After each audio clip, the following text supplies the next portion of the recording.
বঙ্গভিটার বন্ধুরা, আপনাদেরকে বিক্রমপুরের ভাগ্যকুলে নিয়ে এসেছি।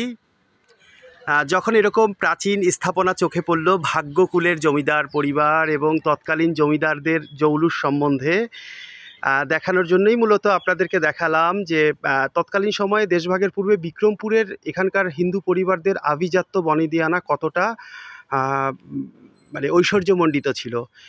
যে সাদা লেখাটা দেখতে পাচ্ছেন সেটা লেখা হচ্ছে নন্দলাল স্মৃতি মন্দির ভাগ্যকুল। এটা 1339 সালে নির্মিত, 1339। ছোট একটা স্মৃতি মন্দির বঙ্গভিটার বন্ধুরা, আপনারা দেখেন ছোট একটা স্মৃতি মন্দির, কাজগুলো দেখেন।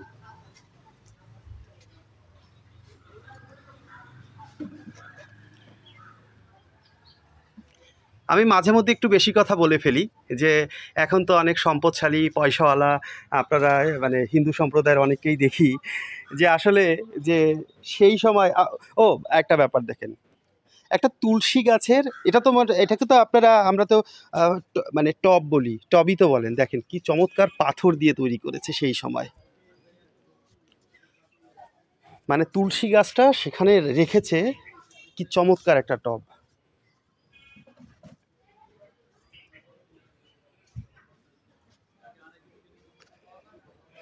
যেহেতু স্মৃতি মন্দির, এখনও কিন্তু এই জায়গাটাতে মানে হিন্দু সম্প্রদায়ের ভাই বোনেরা পূজা অর্চনা করে থাকে।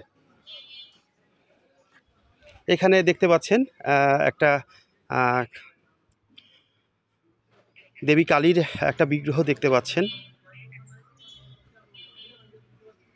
আসলে বিক্রমপুরে এখনও প্রচুর হিন্দু সম্প্রদায়ের মানুষ আছে বঙ্গভিটার বন্ধুরা। অনেকেই হয়তো বা বলে যে মানে হিন্দু শূন্য, হিন্দু নেই, হিন্দু হয়ে যাবে হ্যানা ত্যানা, কিন্তু আমি এখানে এসে যেটা দেখলাম যে না, প্রচুর হিন্দু সম্প্রদায়ের মানুষ আছে এখানে, এবং তারা বেশ মানে আনন্দ এবং উদ্দীপনার সাথেই কিন্তু মানে এখানে তারা আছে, এবং তারা পূজা অর্চনা থেকে শুরু করে সকল কর্মকাণ্ড তারা এখানে এখনও সেই তাদের সাত পুরুষের ভিটেতে তারা আগেও যেভাবে করেছিল এখনও সেভাবেই আছে, কিন্তু এখান থেকে বহু মানুষই ভারতে চলে গেছে আর কি।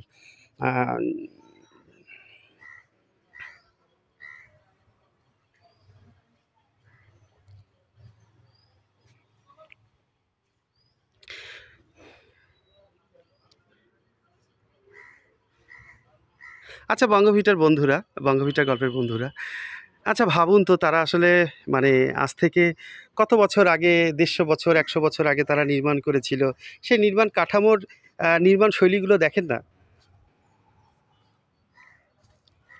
আমি তো একটা মানে আমার কাছে একটা বিষয় অবাক লাগে, যে তারা জাস্ট একটা স্মৃতি মন্দিরই তারা এরকমভাবে করেছে, তাহলে তাদের থাকার বাসস্থানগুলো তারা কিভাবে নির্মাণ করেছিল।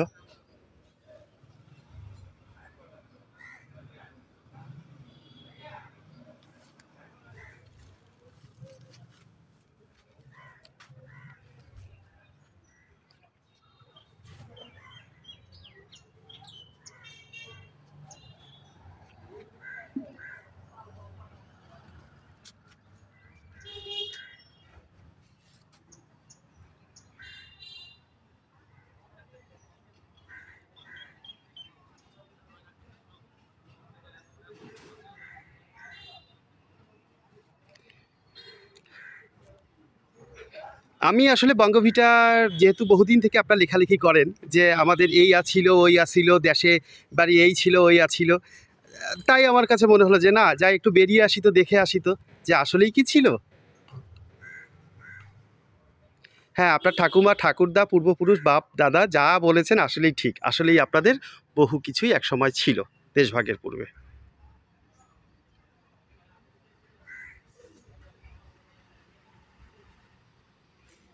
এসব স্থাপনা দেখলে যে কেউ মুগ্ধ হয়ে যাবে। ভালো থাকবেন, সুস্থ থাকবেন, বঙ্গভিটার গল্পের সাথেই থাকবেন। ধন্যবাদ বঙ্গভিটার প্রতিটি বন্ধুরা। আর আশা করি আপনাদের সাপোর্ট পাবো। হয়তো মাঝে মধ্যেই চেষ্টা করবো এরকম ঐতিহাসিক জায়গাগুলোয় আপনাদের নিয়ে আসার জন্য। একজন ইতিহাস, আমার মতন যারা আপনারা ইতিহাস নিয়ে লেখাপড়া করেছেন বা ইতিহাস প্রেমী মানুষ, তাদেরকে কিন্তু এই জায়গাগুলো নিশ্চয়ই মুগ্ধ করবে, এবং সেই দায়বদ্ধতা থেকেই কিন্তু মনে হবে যে না, একটু ঘুরে আসি, দেখে আসি কত চমৎকার এই পৃথিবীতে কত কিছু দেখার বাকি আছে। আজকে তাহলে এখানেই বঙ্গভিটার বন্ধুরা।